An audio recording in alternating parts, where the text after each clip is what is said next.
Mr. Mopar back with another DIY video. In this video, I'm going to show you guys how to change the spark plugs in a 2017 Mitsubishi Lancer with a 2.0. Going to be using the NGK ruthenium plugs. That is the part number for those if you want to use these. This is my oldest son's car, and from what he found online, apparently the ruthenium is better than the iridium, so this is what he went with. It's a really simple job.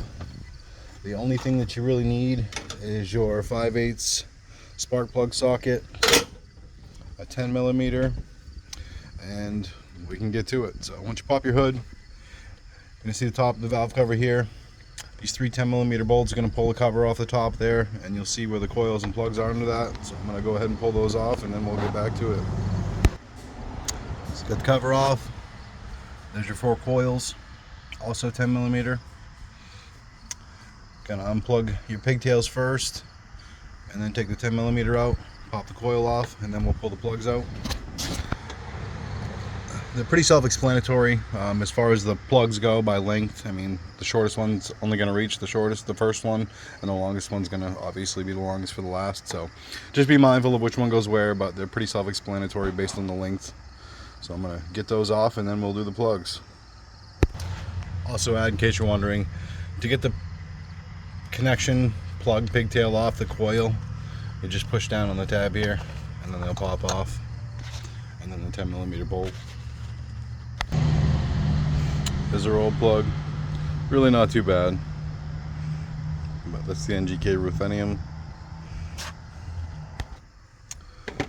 What I find to be the safest bet, I mean, because obviously you can't see when you drop the plug in there to make sure you're starting it correctly.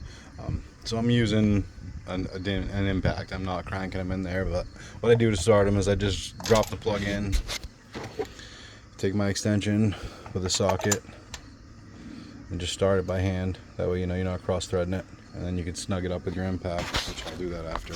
And I'm just doing them one at a time. I did the first one, put it back together, second one, put it back together, and so on and so forth. Another thing, when you have them out, just look at your coils. We actually have some new ones coming for this in a couple days. I'm just doing the plugs now to get it out of the way, but change the coils, very simple. Obviously I'm taking them off here. The only thing you need to change the coils is a 10mm, and that will be for the cover over the top and then the bolt that goes through them.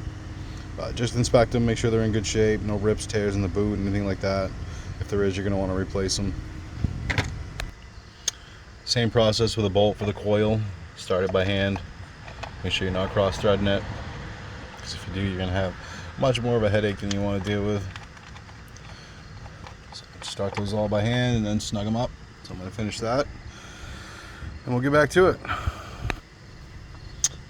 All 4 of those are back in. Last but not least, your little cover, your 3 bolts on the top of that, and you're done. All in all, this is probably a 10-minute job to change the plugs in the Lancer 2.0.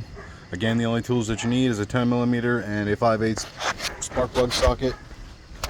Just a quick recap, that is the NGK ruthenium part number, should you want to go with these plugs. Quick and easy job. Hopefully this helps somebody out. Appreciate you watching. See you next time.